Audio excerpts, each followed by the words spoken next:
السلام علیکم ورحمۃ اللہ وبرکاتہ۔ میرے محترم سامعین، آج ہم سورہ بقرہ کے دوسرے رکوع کا ترجمہ پڑھیں گے۔ اعوذ باللہ من الشیطان الرجیم، بسم اللہ الرحمن الرحیم۔ ومن الناس من یقول، اور بعض لوگ ایسے ہیں جو کہتے ہیں آمنا باللہ، ہم ایمان لائے ہیں اللہ پر، وبالیوم الآخر، اور آخری دن پر، وما ہم بمؤمنین، حالانکہ وہ ایمان نہیں لائے۔ یخادعون اللہ، وہ اللہ کو دھوکہ دینے کی کوشش کرتے ہیں، والذین آمنوا، اور ان کو بھی جو ایمان لائے ہیں، وما یخدعون الا انفسہم، حالانکہ وہ دھوکہ نہیں دے رہے مگر اپنے آپ کو، وما یشعرون، اور انہیں احساس نہیں ہے۔ فی قلوبہم مرض، ان کے دلوں میں بیماری ہے، فزادہم اللہ مرضا، پھر اللہ نے ان کی بیماری اور بڑھا دی، وَلَهُمْ عَذَابٌ عَلِيمٌ، اور ان کے لیے دردناک عذاب ہے، بما کانوا یکذبون، اس وجہ سے کہ وہ جھوٹ بولتے ہیں۔ وَإِذَا قِيلَ لَهُمْ، اور جب ان سے کہا جاتا ہے لا تفسدوا فی الارض، تم زمین میں فساد مت پھیلاؤ، قالوا انما نحن مصلحون، تو وہ کہتے ہیں کہ ہم تو صرف اصلاح کرنے والے ہیں۔ الا انہم هم المفسدون، الا سنو، انہم هم المفسدون، یقیناً یہی لوگ فساد پھیلانے والے ہیں، ولکن لا یشعرون، لیکن انہیں احساس نہیں ہے۔ وَإِذَا قِيلَ لَهُمْ، اور جب ان سے کہا جاتا ہے آمنوا، ایمان لے آؤ، کما آمن الناس، جیسے کہ یہ لوگ ایمان لائے ہیں، قالوا، تو وہ کہتے ہیں انؤمن، کیا ہم ایمان لے آئیں، کما آمن السفہاء، جیسے کہ یہ بیوقوف لوگ ایمان لائے ہیں، الا سنو، انہم هم السفہاء،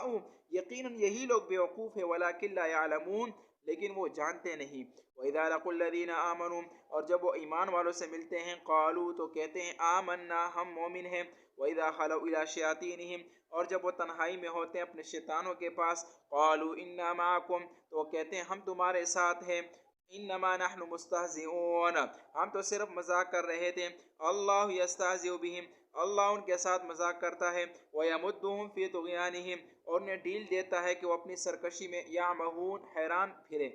اولئک الذین اشتروا الضلالۃ بالہدی، یہی وہ لوگ ہیں جنہوں نے گمراہی کو خریدا ہدایت کے بدلے میں، فما ربحت تجارتہم، پھر ان کی تجارت نے نفع نہیں دیا، وما کانوا مہتدین، اور وہ ہدایت یافتہ نہیں ہیں۔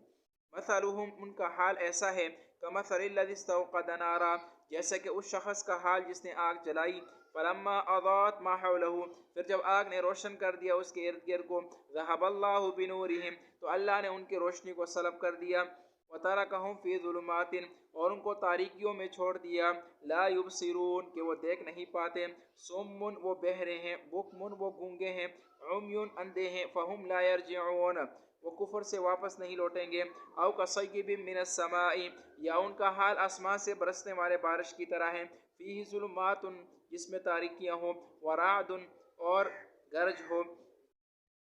وبرق، اور بجلی ہو، یجعلون اصابعہم، وہ اپنے انگلیاں ڈال رہے ہیں اپنے کانوں میں، من الصواعق، گرج کی وجہ سے، حذر الموت، موت کے خوف سے، واللہ محیط بالکافرین، اور اللہ کافروں کا احاطہ کیے ہوئے ہیں، یکاد البرق یخطف ابصارہم، قریب ہے کہ بجلی ان کی بینائی کو لے لے،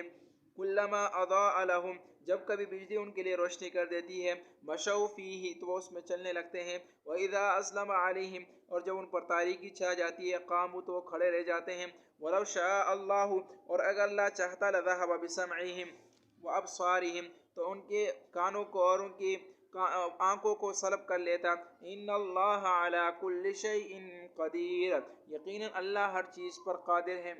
تو یہ تھا سورہ بقرہ کے دوسرے رکوع کا ترجمہ۔ امید کرتا ہوں کہ آپ کو سمجھ میں آ گیا ہوگا۔ اللہ سے دعا ہے کہ اللہ آپ کو ترجمہ قرآن پڑھنے کی اور اس کو عمل کرنے کی توفیق عطا فرمائے۔ وآخر دعوانا الحمد للہ رب العالمین۔